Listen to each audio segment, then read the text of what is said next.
Hi guys, today is Friday. Dahil naka-first holiday tayo ngayon para hindi masayang araw natin. Pupunta tayo ngayon sa GP ko.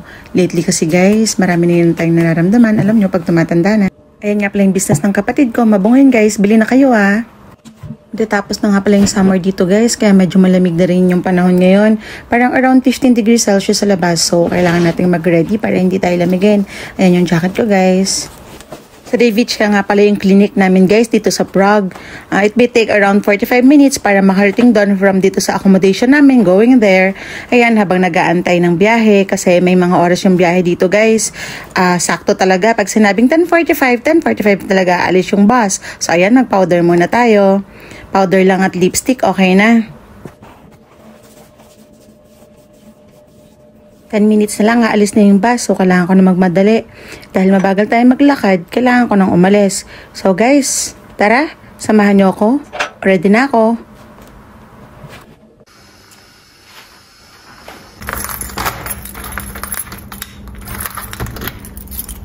Ito nga pala yung accommodation namin, guys. Bali, nasa 3rd floor kami.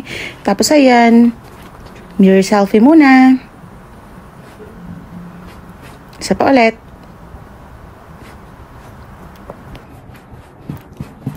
Bali, 4 years na nga pala kami dito sa accommodation. Simula na nag-start ako dito sa company ko, sa Teleplan. Dito na yung naging accommodation namin. Ito yung building hanggang 3rd floor. Tapos sa kabila naman yung mga villa. Ayan, dito guys yung sa baba sa reception nitong building namin. Ayan, dito yung entrance, mirror selfie ulit. Yan, ito yung reception namin guys. Tapos dito sa side na to guys, dito yung laundry area namin. Ayan, dito yung washing machine and dryer. Tapos, ayan yung kusina. Tapos, ito yung entrance. Ayan, yung paligid namin, guys. Ayan. Tapos, yung block na yun, guys, yun yung mga basurahan namin na kinokollect every Wednesday. Tapos, ito yung gate namin. We make sure na dapat laging close yan tuwing may pag-aalis ka dito sa accommodation. Ayan. Hotel Eliza, yung pangalan ng aming accommodation. So, yun, guys, ito na yung way papunta sa bus stop. Dito naman yung hagdan na araw-araw namin dinaraanan. Actually guys, ma-alternative naman na way para makarating sa baba. Kaya lang, sobrang layo din naman ito. Pagbaba mo, bus stop na. So, mas pinipili namin to. Convenient ang mga transport dito guys. Tingnan nyo, hindi ganun ka-crowded yung mga bus. Tapos after ng bus, sasakay naman tayo ng metro. Andito na tayo sa metro, is Strasnichka Station. Ito nga pala, hindi mo na kailangan magbayad sa every transpo na sinasakyan mo. Meron kaming detach ka dito. Yun yung niloloadan mo guys para gamitin mo. For example, for 1 month or even for 1 year. Mabayaran mo lang yun guys sa mga designated area. Loloadan mo yung card mo.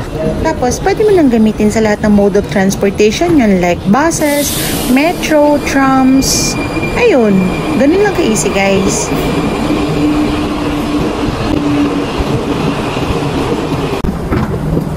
Na tayo sa Davidska Metro Station. Actually guys, hindi ko na talaga tanda kung sa right side ba o left side since parang last January pa ako huling pumunta dito sa GP ko. Sige, try na lang natin dito. Guys, medyo naliligaw na nga yan tayo so need kong bumalik sa kabilang side. Hindi kasi ako masyadong familiar dito sa Davidska Station kasi hindi naman ako palagi nagagawi yan dito. Pero sige, tingnan natin kung dito ba talaga.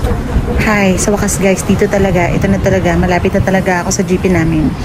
Actually guys, kinakabahan talaga ako magpa-check up kasi hindi ako sanay nagpapa-check up. Ito yung nararamdaman ako na yung mga mild lang. Pero since naka-first holiday tayo ngayon, and alam nyo ba, na libre yung pa-check up namin dito kasi may health insurance lahat ng tao dito.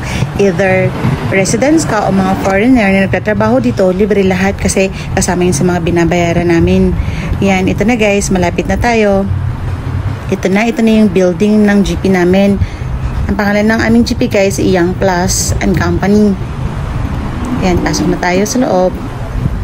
Tapos yan guys, located yung GP namin sa 2nd floor. Pero since tamad tayong maglakad, magantay tayo dito sa elevator. Ayan guys, andyan yung doctor ko. Dito na ako sa loob, mag-aantay lang ako ng appointment ko. And mag-aantay akong tawagin ng aking doctor na si Miss Clara Frantova. And ayan na nga guys, tapos na, may findings na. Yun, ito na yung listahan ng bibiling kong mga gamot. Actually guys, pumunta ako dito kasi magpapacheck up ako. Kasi dati sa Philippines guys, na-diagnose ako ng acid reflux. So, after nung vacation ko sa Philippines last July, na-trigger na naman siya and parang naging mas worse. So, ayun, kailangan kong magpa-check up para maresetahan din ako ng gamot. And isa pa guys, lately, lagi kasi ako nakakaramdam ng sakit yung talampakan ko, yung heel spurs ko. So, tinanong ko na rin sa doctor kung ano yung dapat kong gawin at saka kung ano yung mga gamot na dapat kong inumin. Dahil malaya tayo sa pamilya natin, kailangan din natin ingatan yung mga sarili natin. So, kailangan natin ng pa-check up para tama yung mga ininom natin gamot. Ngayon, pauwi na tayo guys. Ganun dun ulit, sasakay ng metro. Tapos after metro, sasakay ulit ng bus papunta sa accommodation. Sasakay ng metro guys. Sa Davisca Station tayo going to Strasnicka Station, which is in Green Lane. Alam niyo ba guys, ang hinahangaan ko dito sa Prague yung transportation nila. Ang smooth lang kasi ng biyahe. Sasakay ka sa mga station, sa bus station. Tapos walang traffic. Meron kami ginagamit na apps dito guys, yung PubTram. Doon mo makikita yung mga oras ng biyahe. For example, uwi ako sa Zavilice, type ko lang yun kung anong station, Strasnicka sa Zavilice. Makikita mo kung anong oras at interval ng mga biyahe and exact time talaga sila dumarating guys. Madidelay man lang sila 1 minute. Pero nakalagay din doon kung delay sila o hindi. Andiyan na pala yung bus ko guys, bus number 188 at titigil yan sa Zavilice. Pero guys, yung lugar namin, kailangan mong pindutin yung stop button para mag-stop siya sa Zavilice. Pero yung ibang bus station naman, hindi na kailangan i-press yung stop button. Hindi ko rin alam guys, siguro dahil konti lang yung sumasakay at nagbababa dun sa lugar namin, kaya siguro ganun. And nandito na tayo sa pinakamahirap na part, ang pag-akyat ulit sa hagdan. Hi! O ano yun? Natakot naman ako. Sino naman kaya naglagay ng laruan dyan? May horse na laruan guys. Akala ko kung sinong nakasilip. Ayan o, ang cute. Ay, siguro naiwan ng mga batang naglakad dyan dito. Or baka taga dyan sa amin naglagay niyan. Ayan nga pala yun guys, yung mga list ng mga nakatara dito sa loob. So kung may nahihanap kayong tao, tingnan nyo lang dyan sa list kung andyan yan sila. And kung wala dyan, wag nyo na ipilit guys. Hindi yan sila dyan nakatira. Message nga pala ako ni King na itayo ko daw yung mga halaman niya. Kasi ang lakas ng hangin kagabi guys, nagtumbahan yung mga halaman niya. Ayan guys, so ang lalaki na, mga sili. So, kailangan ko daw itayo uli yung mga halaman niya. Ang galing guys, sana ako rin may green thumb na makabuhay ng halaman. Hindi ko pa na-try, siguro next summer. Tatry ko magtanim, malay yung makabuhay din ako ng mangga. Kasi sobrang mahal ng mangga dito, baka doon ako yayaman guys. I-try ko nga next summer.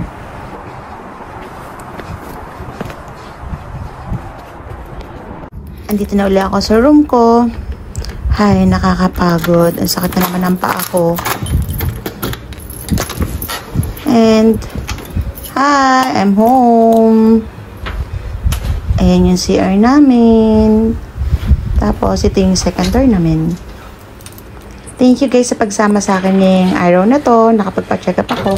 So, naging worth naman yung holiday ko. And ayan na, buksan ko yung ilaw. Hi guys! Ay, ano kayang ma-lunch? Nakakapagod at nakakagutom. Bye guys!